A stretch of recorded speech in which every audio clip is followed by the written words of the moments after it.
We're live. Hi, everyone. I'm Margaret Schaus. I am Brandon Tessers. This is not therapy hour. Margaret and I are both licensed therapists, but this is not therapy for very, very many reasons. This is instead just an open conversation. Margaret and I are here talking with one another, and we're doing our best to make our guesses about who you all are and what you're interested in and how we're coming across to you, how we're impacting you.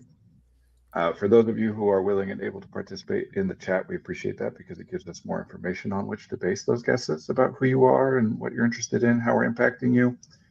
Uh, we work with a private therapy and coaching practice called Effective Artistry. Our office is located in Northbrook, Illinois. We do individual, couples, family, and group therapy with people in the states of Illinois and Wisconsin. Wisconsin is where I currently am. Uh, we also work with coaches who can work with people all over the world via the internet. All of them are executive functioning coaches, but they each have additional specialties as well: parent coaching, business coaching, creativity coaching. Um, we will do our best to read out comments as they come in. We are streaming on 3 different platforms simultaneously: Facebook, YouTube, and Twitch. And each of you will only see the comments that are coming from the platform that you're on. So if you're on Facebook and someone on Twitch writes something, you won't see it. So we'll do our best to read every comment out as it comes in so that we're all on the same page. And yeah, if you're going to jump in the chat, which we love, please don't hesitate. Don't worry about like staying on topic or whether we're talking about what you're wanting to talk about. We'd rather talk about whatever you're wanting to talk about anyway. And it's not like we're going to stay on a topic even if you don't say anything. So I get most You of that. did. You got it. You got my part too with the multiple streaming. So also, sorry, oh God, I thought that was a mark on my computer, but I'm getting some dark circles. It's fine. Uh, yeah, we have a different setup than usual. Margaret is in her new office. I am out of town traveling with my family for the holidays, so joining remotely from northern Wisconsin. How's the new office treating you, Margaret? Oh, it's good. I love it. I This morning was a bit distracting because they were putting the new door. Yeah. So it's fine. It was just really loud. But it's really good. I got here a little early today and was kind of messing around with my color scheme and like things that I want it to look like. So I'm excited about that. I don't know. You are right about this. Every time I move in office, it feels like how do I say this? Like closing a mansion door, if you will, and opening a new one, but not having it be so like anxiety provoking. Like I know the first day I was saying this last time, how the first day in my office, I think just moving everything in there and having this space and just being like, oh my God, what do I do with it? Because it is bigger than my other Yeah. office. And me being like, I need to get a lot more stuff for this to not feel so empty. But no, I love it. It's It's really great. neat. Yeah. Yeah, I don't know how much of this we've said on the stream. So just to let people know that Effective Artistry is growing. We've been growing. So we picked up some additional office space next door to our offices, and there's been construction happening to get it all connected up. And Margaret is the director of our Northbrook office. So we moved her into one of the new offices that's a little bit bigger. It doesn't have as nice of a view, unfortunately, as your old one, but That's okay. I do love the yeah. sink. I have a sink in here, which I had a one of my clients was like, "Why do you have a sink in here?" It does look a little doctor officey, but I will say, because I do a lot of arts and crafts with my kiddos and also just with my tea and everything like that. So I got some stuff for the office, like for the office, for my kitchenette area. And I really like it a lot. Kind of feels I was worried it was gonna feel more doctor officey, and I think it did at first because I'm not used to his sink, but it makes me feel more at home. I don't know. Hmm. I didn't notice this. So the wood, I don't know if you guys, yeah, you can see like the wooden background. This is exactly how my kitchen looks at home, like the same color and countertop a bit. So it almost feels like I'm like making tea at home and then going into my little Nice. office space. So, how is your? I know because I went into your office to get something earlier today. Your office looks like it's coming in nicely, moving around stuff. Yeah, I think we're getting there. There's still some things that need to be done, but we got the basic layout all set up. I don't remember. Did we talk about this at all last week? Obviously, we've had a lot of like moving and decorating and furnishing spaces on the mind because of these changes. I don't remember if we were talking about that last week. I don't know if it was last week, but we were talking about rearranging your office, and we did talk about opening the new space.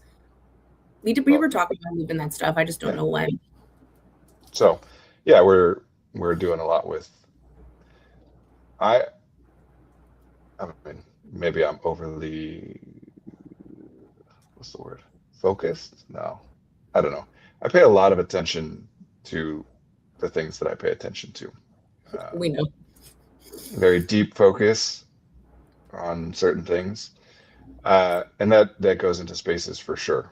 Like physical environment, just kind of generally, not just the space that you're in, but like everything, clothes that you wear, the temperature, whatever. And so I care about this stuff a lot in any regard, but especially when it comes to a therapy office, we put a lot of thought and care into like every element of what we put into that office and every element of where we put it. So we've been paying a lot of attention to this stuff for the past few weeks. I want to share. Past few weeks. I think it's funny. I was sharing this. I wanted to share this because I know I've been kind of like, I look probably really crazy to the people doing construction on the door. I keep walking in and out to see like when I walk into my office how it feels. And there was like a day, I think it was like sometime last week, where I was kind of like anxious or overwhelmed. And I'm very proud of myself for this because it was last Friday and I was at work and I was just stressing about something. And I was like, okay, I'm like, let me use this to like, I don't know how to explain it. Like, I was like, now I'm feeling like this. Let me open up my office and see like, okay, if someone's coming in overwhelmed or anxious or stressed, how does it make them feel? And like using my own like mood in that moment to do that, then I kind of dove into, okay, so I should get this, so I should get that. And like, it almost like helped me get out of that mode. Like, I feel like I've been using like my overwhelming thoughts or my anxiety, whatever, to be like, okay, this is a good opportunity to walk in my office and see how it affects my mood from like a client's perspective, which I thought was kind of interesting. Yeah, I think that's great. I do the same thing, especially with the therapy office, that I'll like stand at that front door, open it up just to see what it's like as it opens, even down to like, what gets revealed first as the door swings open. Mm-hmm. But more generally, like a sense of what is the vibe, what is the impact, what does it seem like or feel like, kind of thing. Yeah. And yeah, that anxiety piece you're talking about, that it's not always easy to figure out how to do this, but if you can do it, it's a great way to respond to anxiety, is to channel it into taking action on something that's somewhat related to what you're feeling anxious about. Because like we were talking about, that anxiety is oftentimes like just a drive to take action. And if you don't have a place to put that, it can start to escalate. One version of anxiety, I think, is that. Yeah, no, definitely. I have noticed that. And I think also just being in, how do I say this, like a new space. Like, I know that with my old office, I could have just decided to start from the ground up and start to decorate things. But I think it's just, I got too comfortable and I kind of did the thing, which I'm not going to do this time, where I decorated it all in a few weeks and was like, okay, that's good. And then just kind of left it.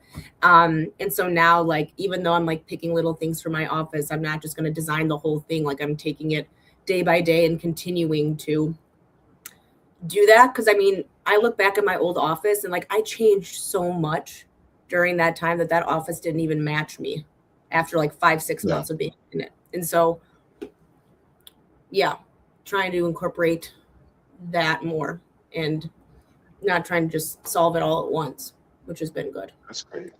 Yeah. I mean, there is definitely like a window when you move into a new space where, because of how attention works, at first you're noticing everything, all kinds of details and stuff that pretty soon you won't notice very much anymore at all. So especially when you're first in a space, it's a lot of like, oh, I wish this was that way, or I want to do this thing, and you're taking care of a bunch of projects. Then at a certain point, and it really does start like 2 weeks, 3 weeks in, when you're moving, living in a space for 2 or 3 weeks, it starts to shift into just, now you're used to things. And so anything that isn't like actively a problem, even if it's like, oh, I want to get rid of those awnings or whatever, that turns into something that you're like, someday. Yeah. In those first few weeks, you're like moving on it. Yeah, no. And I will say, I'm happy that it's, again, not going to have it happen last time repeat itself. But now when I walk in, like, there are things I want to change, but I'm not like, oh my God, like, this is so awful or not me. I'm like, okay, I could do those things. And I write it down, and I go about my day, which has been really good. Um, Loving the new office space for sure. I think this might sound a little kooky or woo woo, but one way to talk about like consciousness, the us, right? We have our bodies, but when we're talking about like, I think this, I feel that, we're talking about our conscious experience. One way to talk about that that's really useful is that conscious experience doesn't exist within the individual person, but between the person and the context, right? Mm-hmm. Like I'll say, um, every experience every person ever has is the result of an interaction between that person and their environment. So there's some that we have greater ability to influence that's located internally.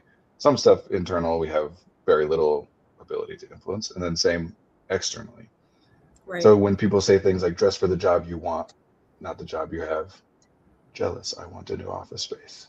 I'm not seeing the. Oh, I see it. Never mind. Oh. I was on private chat, not the comments. My bad. I think my guess is that people generally hear a phrase like that and they think it's about how others view you, like that your boss will see that you're dressing nicer and will think of you in a way that like promotes you more. And I'm sure that there's some to that, but I really think of it in terms of like, if you make your surroundings, and of course we have different ability to do this, right? Like there's not always the opportunity to, a lot of this costs money. A lot of this has to do with other people that are sharing the space with you, whatever. But to whatever extent you're able, if you're able to make your environment impact you in a certain way, mm-hmm. then you're going to have that experience more and more and more and more. You become that person more and more and more.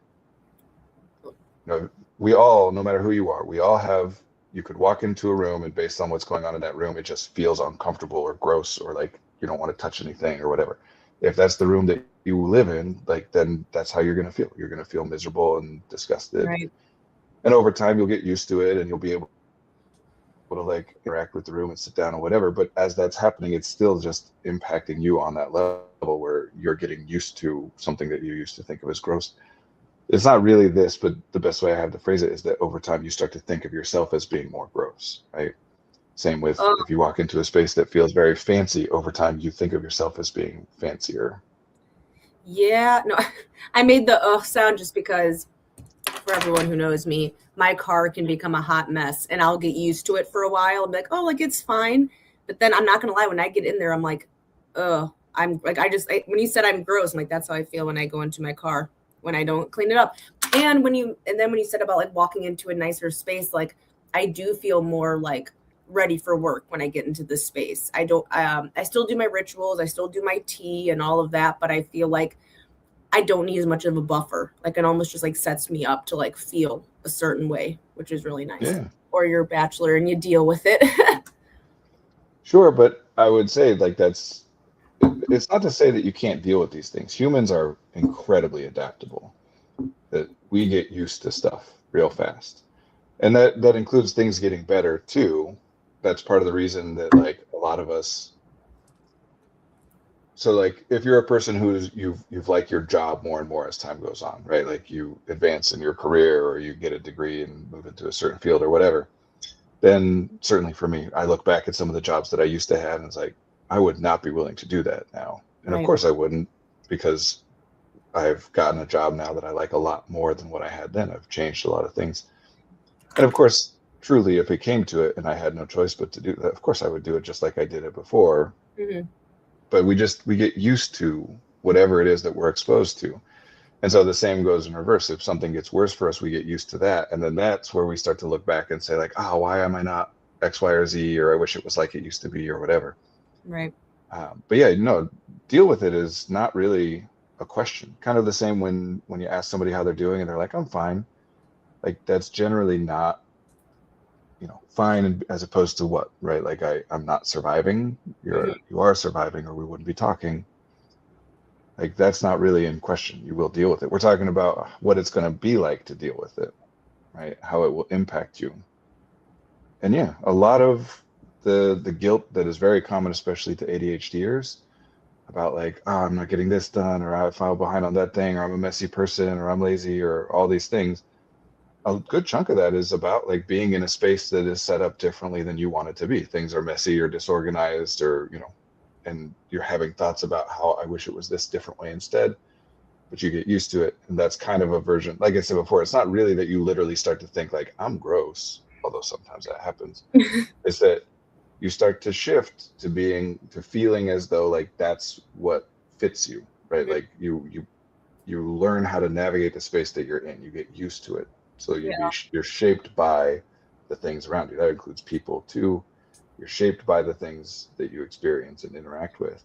But then where's like that good, I'm sure the answer is it depends, but then when is there a good time frame to, I don't know, I'm just gonna use my car for an example, whatever. Like I don't want to get used to it enough so then I just have it just continuously negatively affect me. So where's that like good window to where I don't get too used to it, where I can actually make those changes and not have it be too later on? Well, I'll give the like stock answer that everybody knows, but isn't always useful, which is if we're talking about something like that, like physically keeping a space tidy and organized, right? Then of course the best answer is to clean up everything as you use it, right? Don't let it build up at all. After you eat, you do the dishes right away. After you get some fast food in the car, you throw it out when you get out of the car. Okay. That is the best for sure. Of course, that's not always useful because that's not always, happening for whatever reason. Sometimes you're running late and you just got to like rush in, or you're carrying a bunch of other stuff in your hands and you don't have a hand to take the trash out with you as you get out. And then it starts to stack up. The longer it's been there, the more you're used to it. So the less you're going to be noticing it, the less you'll be thinking about it in terms of like consciously like, oh, I should throw that away. So you want to do it as early as possible in that sense. But the other factor that comes in is the resources. You have to have the energy, the attention, the awareness to be able to do it. Notice when I said before, you can't always do that. The examples I gave, like you're running late or you have to carry other stuff. It's just you don't have enough resources to do it in that moment. Okay. But I feel like there also comes a time when I know that I have enough resources. I just don't want to do it. Well, let's talk about want. That's a good thing to talk about today. I opened that up. Okay. Because obviously you do want to do it. If you're thinking about how it would be nice if it was done, that at least is a version of wanting to do it, right? Right. Yes. If I were to say, I'm thinking about this thing and I would like it if I had that, or if that were to happen. So want's a bad word. I guess I want to say want's that not a bad word. It's just a tricky one. Go ahead. Well, okay. I know I want to clean my car. But let's say I know there's no way to really know, but let's say I know that I don't have the resources for it, but I still want to do it. Is it just that the cost is higher than the value? That's possible. That could be part of what's happening is like, yeah, I would like it to be done, but it doesn't matter to me enough to be worth taking an hour to go and like clean through everything and whatever. Sometimes that happens. Mostly though, more likely when it's something like this that you are thinking of and you would want it to be different, usually that's just a resources thing. And we talk about it's not resources that you currently have available, it's unallocated resources. Because if I have $1,000 in the bank and my rent is due tomorrow and it costs $1,000, I don't have any unallocated money that I can spend right. Right. So in that case, then we have to start comparing it to what are all the other things that you're trying to do with those resources. And that's where it gets really complicated. It's hard to generalize anything. But, general rule, yeah, do it right away so things don't stack up. When things do stack up, try and do it earlier than later. But whenever you're trying to do it, be aware that like the longer it's been and the bigger the mess or disorganization has become or whatever, the more resources it's going to take, and plan around that. I think a big issue for a lot of us, myself included, that what results in symptoms we associate with ADHD with this stuff, a big issue is we don't budget well for this stuff. Like I'm constantly late and I am very aware, this isn't like all the time, but I'm very aware that there are many times where I'm like, oh, that'll take me 15 minutes, from when I start getting ready, I'll be there within 15 minutes. And like, that's true if like everything goes exactly smoothly or whatever, but it never does. And I'm always 5 to 10 minutes late. Right. So same here. It's like, oh, I know I could just take 20 minutes and clean out my car. And that's likely if you keep thinking that, right? If you keep thinking like this would be easy or whatever, and you're not doing it, then as a general rule, start to assume that you are under budgeting for it. that you're thinking it will be cheaper than it actually will be, and start adjusting to, okay, maybe it's something that would take me like 90 minutes. Mm. And then see if you feel a little differently about it, instead of like, because if the value's here and I think the cost is here, I think it's only 20 minutes and I'm not doing it, I'm like, what the hell is wrong with me, right? Mm-hmm. But if I'm wrong about the cost, the value's here and the cost is actually here and I'm not doing it, and I realize that, well, then I'm like, oh yeah, no, I'm not. Like, I would like my car to be clean, but I'm not paying $1,000 for that. It's not worth that. I don't Right. feel bad about myself for making that determination. But I also feel like if I were to say, okay, it actually is going to take me, I hope this is what you're saying, it's going to take me 90 minutes instead of 20 minutes, I feel like that would make, are you saying that I'm hearing that as like that would be like a good thing, but to me that would just feel like it's going to cost more. Right. And what I'm saying is, this is in a situation in which you've been wanting to do something for a while and not getting to it repeatedly. Again, general, because we don't have the specifics, but in general, it's often useful then to just start assuming that it's more costly than you think. Sure, it might make you feel worse, but not really, just in a different way.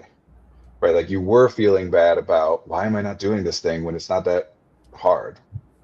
And now you might feel bad about, like, oh man, it's going to be hard to do this, but at least that's more likely to be accurate, and you can make better plans around that, right? Right. Let's take this example and assume, for the purpose of this example, that this is true, that I think it will only take me 20 minutes, but in reality it will actually take me 90 minutes.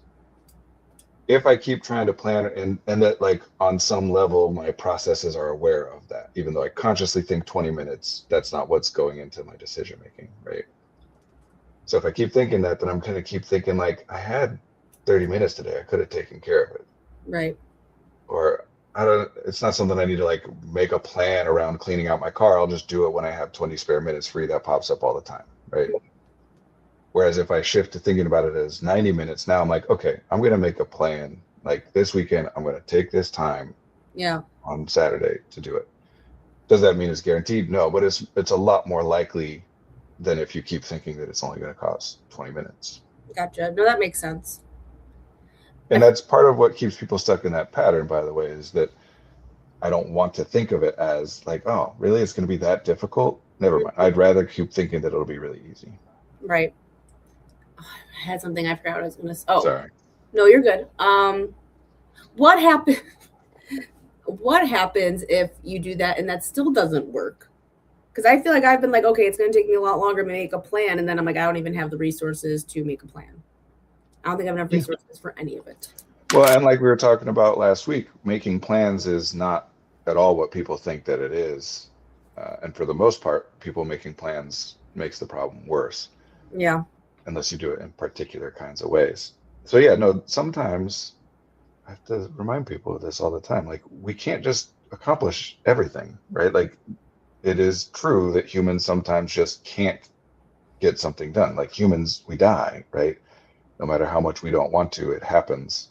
So that's why it's hard to give like general, that's part of the problem with this like whole culture, this expert culture and tips and tricks and whatever, is to make something general, you're really removing it from any kind of context. That's why all the general advice has to be like really simplistic and generally unhelpful advice, because we can't get more specific about like, oh, maybe you should cut back on this thing where you're doing that instead and do this other thing or whatever. It might just be that in order to make the resources available to do that thing, you're going to have to cut some other things that you aren't willing to cut for that thing, right? So effectively, it's not just that the value has to be more than the cost, it's that the value and the cost have to be compared against it's kind of like investing in the stock market, right? It's not just that like, here's a stock where if I invest in it, I'll make a 1% gain. Like, great, I'm making money off of the investment. But here's this other stock that if I invest in it, I make a 4% gain. Well, then I'm going to put all my money over there, right? So it's not just competing with the idea of nothing, doing nothing. It's competing with all the other things you could spend those resources on. And that's where it's coming up that like, yeah, compared to that stuff, it's just not that important. Right. Oh man. I don't know. All of a sudden, this is not about this. All of a sudden, I just got really warm because the heat just went on. It's really hot in here. Got a little. It's like very, I don't know if you can see, it's super snowy where I am. Oh, nice. I like. I've been, I think mostly that's just sky, but we got like 18 inches, and so I was Oh, dang. clearing snow all morning, and my fingertips were like freezing off. So I like the idea of being warm right now. I like the idea of being cold. And I'm also drinking my tea, and I'm just like, I got way too warm. I was like, got like my eyes started getting heavy. I was like, oh no. Oh no, we have some cold water. Help balance it out. You know, not like super relevant to what you're saying, but just a funny thing that pops in my mind when you say that is that what actually like cold is actually what makes people sleep more than warmth. I know you said I know we talked about this. I don't know. That is not for me. It's not for anybody with what you're talking about. I also like people generally, yeah, as it gets warmer, this thing we're calling being tired, that happens more. Mm. But we're talking about like cognition and the desire to move, Oh. whatever. But like it doesn't actually make you more likely to like fall asleep. Oh, okay. Or let me say that differently. Because it probably does make it more likely for you to fall asleep because you don't want to be moving, right?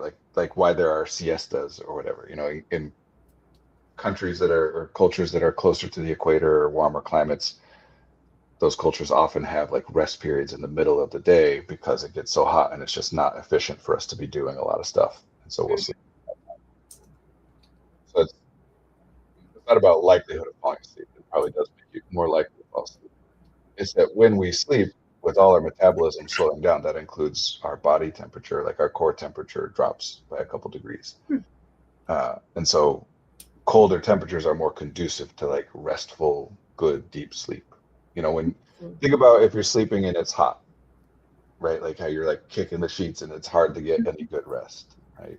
Whereas think about sleeping when you've got that like big blanket on you and it's cold outside. Right. You just conk out. That makes sense. That makes sense. Um, you're gonna have to bring me back to what we were talking about. The heat got to me. I'll be honest.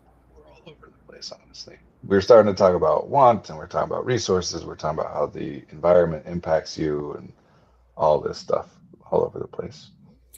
I mean, the temperature is part of the environment. And okay, sleep is something that comes up with almost everybody I've ever talked to, right? Like sleep has gotten pretty messed up for a lot of reasons. So, uh, and one like good generic tip for people is if you're able to set the temperature in your house or in your room, wherever you're sleeping, set the temperature to be about 3 degrees lower at the time that you're going to be sleeping, and then Mhm. back up to the temperature that's most comfortable to you at the time that you want to be waking up.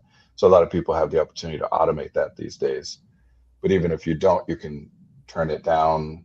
If you have an HVAC system, which most people do in our culture, you can turn the temperature down by 3 degrees as you go to bed, and then pop it back up when you wake up in the morning. Hmm. Can help with falling asleep and sleeping well. I have noticed that, and I was never a person that liked sleeping with the fan on ever. But my fiance loves it, so that's what we do. But now I feel like I've gotten so used to it, I cannot sleep without it. And it's not even just the cold, it's just the sound. It's Yeah, weird. Like, I used to not, like, I'm always that person that turns off the TV, that doesn't want sound. And now if it's like too quiet and I need it, I need some type of like white noise.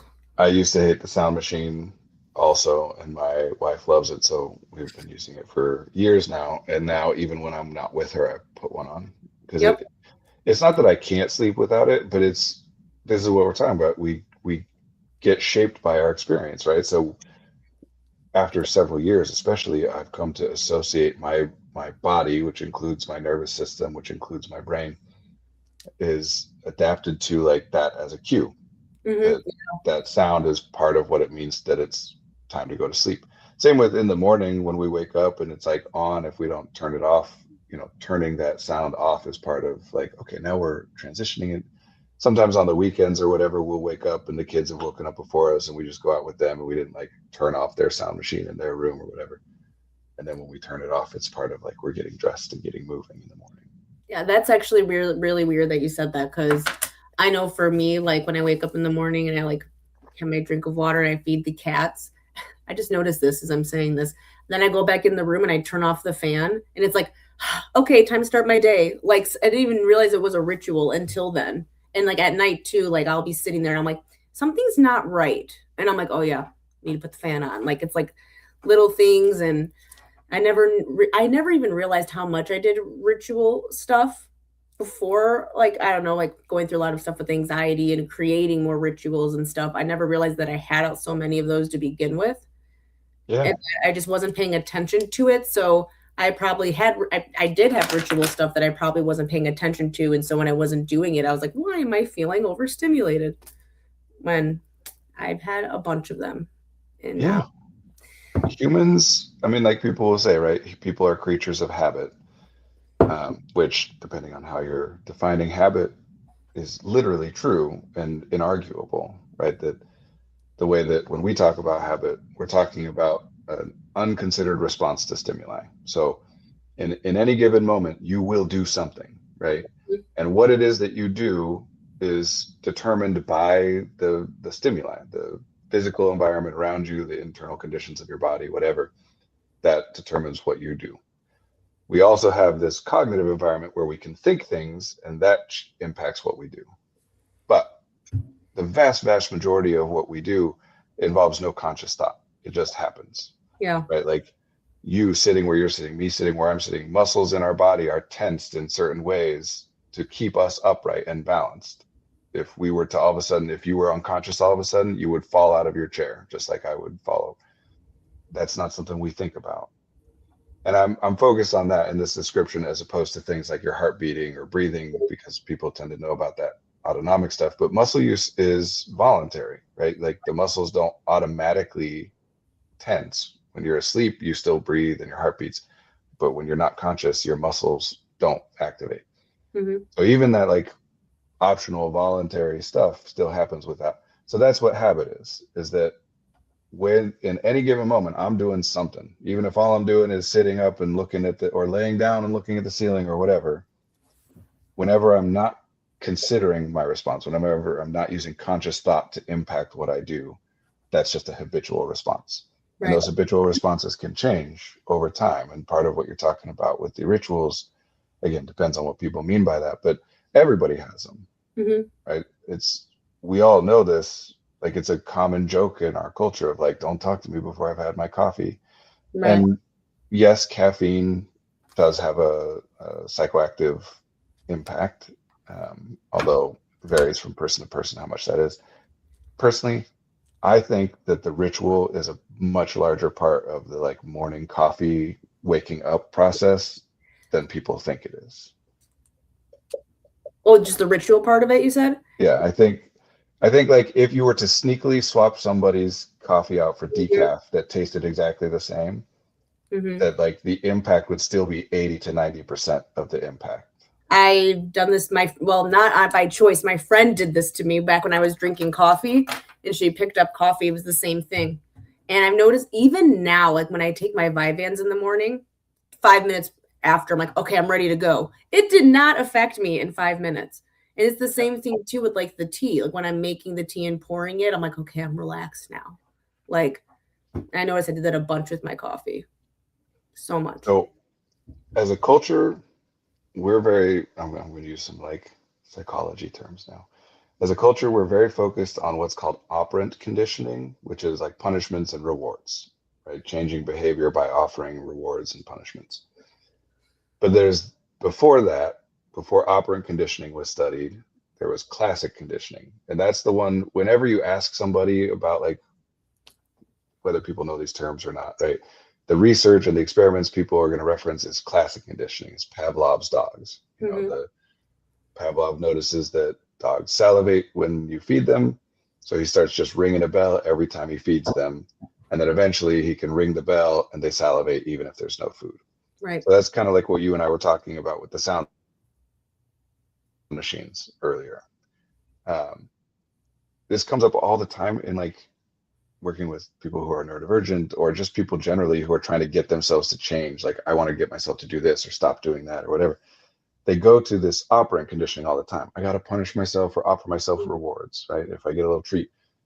And even if we're not doing it that way consciously, there's still so much of just like, I have to think about how important it is, which would still be an operant conditioning thing at best, right? Where you're just talking about like the value I will get out of doing it, which is just a version of the reward that I will get, or the problem that will happen if I don't do it, which is just a version of the punishment that will happen if I don't do it. And people ignore the much more common and much more powerful thing. So it's called classical conditioning.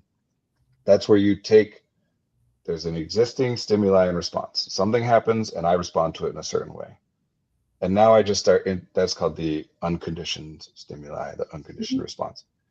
Now we start conditioning it by introducing the new conditioned stimuli. We do that at the same time.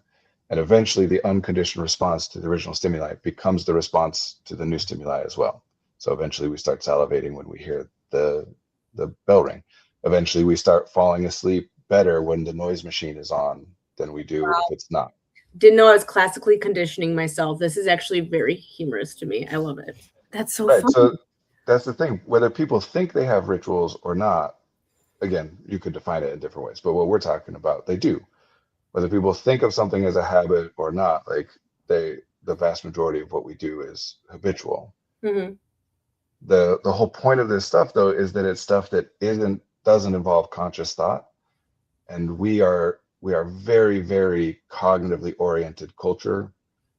And so we kind of just ignore anything that doesn't have to do with conscious thought, as though it doesn't really matter. To the extent that we'll take things where it's like, oh, I did this or I didn't do that or whatever, and we skip straight to, oh, there must have been some conscious thought, like you didn't care about it enough, you didn't think about it enough. It's just, we're just thinking about conscious thought. We're skipping right past like, well, maybe it was cold and your body was trying to conserve resources or whatever, or maybe it was really hot and your body was conserving resources, which is not, I think, historically how like humans generally would have done things. It's a result of having a lot of opportunity to sit around and think, which is great. But it also then makes it so that we're like, oh yeah, I do the things that I do because of reasons that I understand. Any reasons that I don't consciously know and understand, those are not real. That's fake. Right. And then we get confused. And then we're like, no, let's just figure it out. And that's a lot of what people think therapy is. It's like, I'm supposed to consciously understand, oh, I do this because of this. And now things are better because I understand it. Right. I mean, I don't think that, I guess, depends on the person, but I think, because I used to be that person from a client perspective when I would see my therapist, like, I just want to know the why. And I think there are some things where I'm like, okay, that just doesn't help, or that makes me feel worse. Like, oh, you did this because you have ADHD. Great. Now I feel deficient because whatever. But I feel like depends, like, well, this is different territory, what I'm about to say, but stuff related to, like, I don't know, I guess for me, like family stressors or trauma, being like, this is why this is happening. It does give you a sense of peace in a way to know the why. It absolutely can. Although the kind you're talking about, right? A lot of that just has to do with blame. That if something I'm experiencing, if I don't like something I'm experiencing, and I think that that's the result of something I am doing or not doing, then in addition to it being unpleasant in and of itself, there's this extra piece where I feel bad or judge myself for it. Mm-hmm. And then if I am able to then start thinking that, no, it's the result of someone or something else, Mm-hmm. instead of feeling bad, I either feel angry, which people will often prefer, or I just don't feel that extra piece at all. Right. So sometimes it's useful in making it so that we're shifting the guilt and the shame into anger. Right. Sometimes it's useful in that we're shifting the guilt and the shame into anger that then is like able to be moved on from or whatever. And now we can focus in on the issue itself. We've gotten past that. Right. No, yeah. And that's not all insight, but the kind of thing you're talking about where it's generally the kind of thing you're talking about where we're talking with clients or people are talking with their therapists and it's like, you know, this is because of what your mother or father or siblings did or whatever. Generally, that's the benefit that if there's benefit that comes from it, it's generally that. Yeah. Unfortunately, that benefit comes with a downside locked in, because typically that kind of thing, what we're talking about is something that someone did in your past resulted in you being like this. Mm-hmm.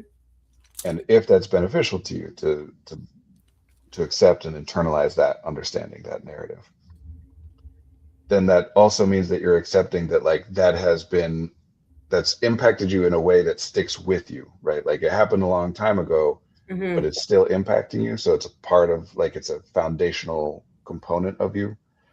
And so it makes it very difficult for people to then go about and change that Hmm. stuff. Not impossible, but very difficult. No, that makes sense. Yeah. I think this is totally anecdotal. I don't have data on this, and I bet the data would disagree based on the nature of how studies work, but I'm going to say it anyway. I think that you might notice an anecdotal relationship of the more that someone is focused on or talking about like the trauma that they've experienced and how it's impacted them, the less likely that person is to also be someone who's saying like, and I've healed from it and Right. it doesn't impact me anymore, right? Like mostly the more that someone's talking about how their current feelings or thoughts or actions are a result of trauma, they're not they're not talking about, I mean, obviously it's still happening, right? Like it's current. So they're not talking about like, yes, I was traumatized. Now I move on from it. Right. And it's also like there's a lot of people who, because of the nature of how this stuff works, and it's not to say that it's not accurate or helpful or whatever, but sometimes the benefit that comes from it is that shifting of I thought it was about something that was wrong with me, but now I think it's about something that's outside of me, and that in and of itself is a benefit, even if the experience doesn't change. Because of that, sometimes that will often result in people then who are like less open to the idea of now things can change. Now I can stop Right. thinking or feeling this thing or stop doing this thing because we've identified that you're impacted by these external forces. Hmm. So the focus then shifts to modifying all these external forces, getting other people or the environment to do different things instead of changing Right. how you respond to things, which I think is great. It's a big part of the point of what we've been talking about today. Like we should focus on changing the physical environment, including other people, to the extent that Mhm. we can, but not to the exclusion of also same vice versa. I don't want to get someone into just like just cope with, stop feeling anxious, even though all this terrible stuff is happening around you. We want to look at both things. Yeah. No, no, that makes sense. I think and this is maybe something I think I personally like struggle with is like finding that happy medium because I feel like with things like, oh, this is due to this, like it gives me that like moment of relief. But then, yeah, sometimes it's like, okay, well, this is just how I am. Like, how am I going to change it? And so it's almost like, how do I say this? Like, I can't think of them as together. It's like, I still look at it as, how do I say this? Like, one day I'm like, okay, like I feel a little bit of relief knowing that I wasn't the cause of what happened, but I don't want to change anything, but I can't change anything. And then the next day I could be like, okay, I'm going to make all of these changes, but I'm the one who did this to myself. Like I feel like it's hard to keep both narratives in your head at all times about it. Yeah.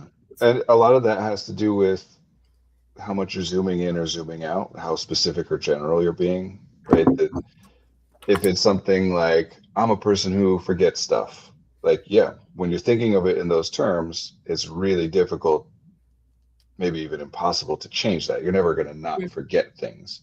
Right. But the more specific you get, I forget my keys a lot. Well, now we can talk about some things that could be done that might help. And of course, the most specific you could ever get is like in this particular moment, I forgot this particular thing. And that's where we have a ton of influence to be able to do things. Right. So that happy medium is really just about like, so we're talking about figuring out the why in terms of like, oh, I'm like this because of whatever, whatever. Hmm. But other versions of figuring out the why can be very useful in terms of like, why am I nauseous? Oh, because you have the flu. Let's do this and that about it, right? So same with therapy stuff. Why am I anxious? Oh, you're anxious because this thing is happening. We can try and do something about that thing or try and do it, make it so that you're not exposed to that thing. Right. A common example for us is like, auditory sensitivity. That just having a lot of noise can be overwhelming and make you anxious. And now once we've identified that, that lets us try to do some things, try to stay in a place where we don't have to deal with it, bring earbuds or headphones or whatever with you to be able to avoid it, blah, blah, blah. So there's different versions of knowing why. Sometimes that gives you stuff to take action on. Hmm. Sometimes it is this thing of shifting like am I broken in some way? And Right. even a very common version of that is from like, am I failing or struggling because I'm not thinking about this right, or not willing myself or wanting it enough to, no, I'm thinking I'm struggling with this or failing at this because of my biology. Right. And it's still even within me, I've just shifted it to a different system, different understanding. So yeah, people are going to ping pong all over the place because we're doing different things at different times. If we're Mhm. ever addressing like the guilt and shame aspect, then yes, that's where we're going to be like, no, it's about, well, that's where it will be useful to then think like it's about something outside of my ability to influence. Right. But when we're in modes where it's like, no, I actually want to change this thing, then we're likely going to shift more into looking at the why in terms of like what's happening in some way that can be interacted with. Mhm.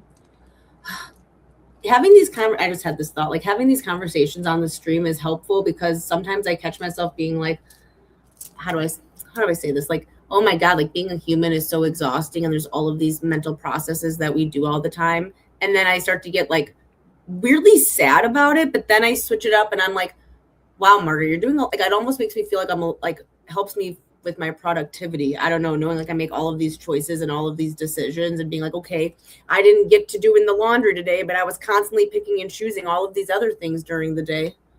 The exhaustion. Yeah, well, that is, it is real.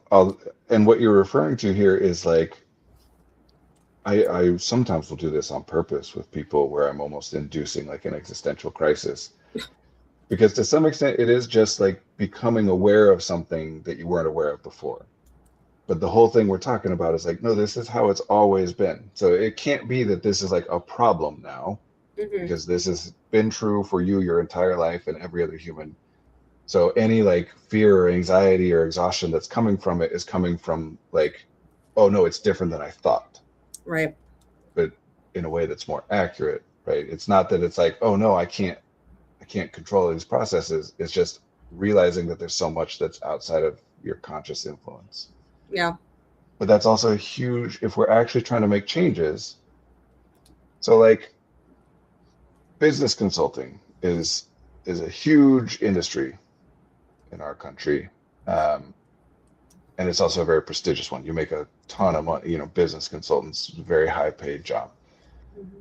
And a lot of what's happening there is the whole premise is that consultants coming into an organization and looking and saying like, we can change these things about the processes or the way that things are structured or the physical, like we can make these changes. And as a result of those changes, everything will flow in a more productive or profitable way. As opposed to, right, they're not coming in and doing like motivational speaking where it's just about like getting everybody on board Right. or whatever. It's little things, little changes that result in like small marginal changes. So if you don't pay attention to that, if you think that everything is just about consciousness and like what you're thinking, you're ignoring a huge, I mean, I would say by far the more um, productive area to look at, Mm-hmm. which is making these small adjustments to the way that things are impacted. Getting a different laundry basket is much more likely to result in you doing your laundry than in just like thinking about how you should do your laundry or making a plan to do your laundry at 7 p.m. Right. But I feel like even with that, like, oh, even how do I say this? Like, even with that, like that's still like I don't know what's more exhausting. Just like what's more exhausting? Ignoring like not changing something and just constantly putting in cognitive effort, like, oh, I wish I could do my laundry, but it not happening, or you getting a new laundry basket and hoping that it's going to work. Well, yeah, I mean, I would say these are exhausting in different ways. And notably, one of those is much more likely to result in a change, right? Even if they're equally exhausting, that would be the cost side. Even if it's true that they cost the same. Well, one of those is not going to do anything for you. You can think about how you should do it all you want. But sometimes it does though. Does it? Some there are things I could think of where I'm sometimes like I don't want to do this, I don't want to do this, and then I do it. And maybe it was less costly for me to force myself to do it than to go out and try something. So there's someone, I saw somebody phrase this in a way that made it much clearer than how I usually try and phrase it. So I'm going to reference that, where it's like a house has windows but does not move. A car has windows and does move. So obviously it is something other than the windows which is making the car move. Hmm.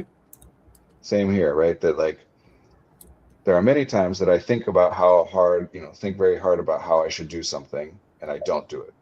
And there Hmm. are sometimes, maybe even many times, that I think about how I should do something and I do it. Logically, it's probably not the how much I'm thinking about it that means that I do it, since sometimes I do and sometimes I don't. There's probably other stuff going on, Okay. but Yeah. because we're cognitively oriented, we're just paying attention to the thoughts. That makes Kind of sense. like saying, like, every time I get hurt, I'm really scared, and then arriving at the conclusion that, like, that means if I get really scared, I'm going to get hurt. Okay. Yeah. No, that makes sense. I still want to argue about it with you for some reason, but no, that makes sense. Because there's a reason that we all want to believe that this is so much under like conscious influence, because even though it doesn't work, it gives us the hope that it will be easy. Yeah. But if I just figure out the right way to think about it, that's all that needs to happen. As you pointed out, I say get a new laundry basket. You're like, oh my god, I have to like figure out what laundry basket to get and like go to the store or shop online or what, like that takes all this stuff. But if I can just be like, secret thought, do it, and then it works, that, yeah, let me do that. Yeah. And of course, there are times where that happens. That's generally not things like this. We don't generally get ourselves to do stuff by thinking about it, unless it's something we don't know how to do or don't have an idea of how to take action on it. And by thinking about it, Mhm. we've figured out. Like, so as a general rule, if you know how to do it, thinking about it is not going to get you to do it. Right. But there, yeah, plenty of times where it's like, I don't know how to solve. I do crosswords for fun, right? And I'll look at that clue and I'm like, I don't know what it is. I don't know what it is. And then I move on, and then I come back to it and I'm like, oh, I got the idea, Mhm. right? But that's why we steer away from, in our work, the ideas of like motivation and stuff, because I didn't solve that crossword clue at the later time because I was more motivated or wanted it more in that moment. Yeah. For whatever reason, I thought different things. We could talk at length about it, but I know we got to wrap up. Oh, all right. I know I might be doing that. I do want There, to talk about this. the thing I'm always telling people is we can't know. As much as it would be nice to know, like, oh, if you're struggling with X, just do Y and everything will be better. That would be great. Hmm. That's not how it works. Right. Not not even in medicine. And medicine is the place where it's most like closest to, if you're dealing with this struggle, let's run this test to figure out what's going on and then use this medicine or this intervention. Even then it doesn't always work. Right. But what we're talking about, life, which therapy is about being a human and living, right? What you think and what you feel and what you do, that's not medicine, that's just being a living human. Right. We don't know. But the nice thing is, what we do know is that there's always something else to try. That's true. The downside of thinking there is a right way to solve the problem is, if that's true, somebody must know it or whatever, and you're just trying to figure out what that is, but you run out. You're like, I tried all the things. Hmm. If you went to the doctor and you're sick and they're like, well, we'll try this. If that doesn't work, we'll try this. But at a certain point, they run out and they're like, there's nothing else to try. Right? Right. You can't like go invent your own medicine or whatever. This is not that, but people treat it like that. So they're like, I did this, like the recommended things, and nothing worked, and so I'm screwed. No, there's other things to try. Yeah. That's the only promise we can make, is we'll keep coming up with new ideas. We'll keep trying new and different things. And that's where the whole idea of how exhausting and complicated all this is can be helpful. Because like, yeah, no, you can't, not me, not anybody can understand every variable. Right. It's just you pay attention to stuff that's worth paying it or seems worth paying attention to. So yeah, you don't complete life. It's not a video game that you like beat the final level and now you're done. You Right. just, stuff Absolutely. happens and you try stuff and you move forward. We are talking about this next week. I'll make sure you don't forget it because I have thoughts. Cool. It'll be fun. All right. We'll wrap up. Okay. It was good being with everybody. I hope you all have a good New Year's Eve and New Year's. Yeah. Happy New Year's to everybody upcoming for sure. My favorite holiday, New Year's. Woo. Thank you. And yeah, we should be here next week. Yeah. The week after that, I won't be here, but next Okay. week we'll be here. All right. See you all on Monday. Bye, Brandon.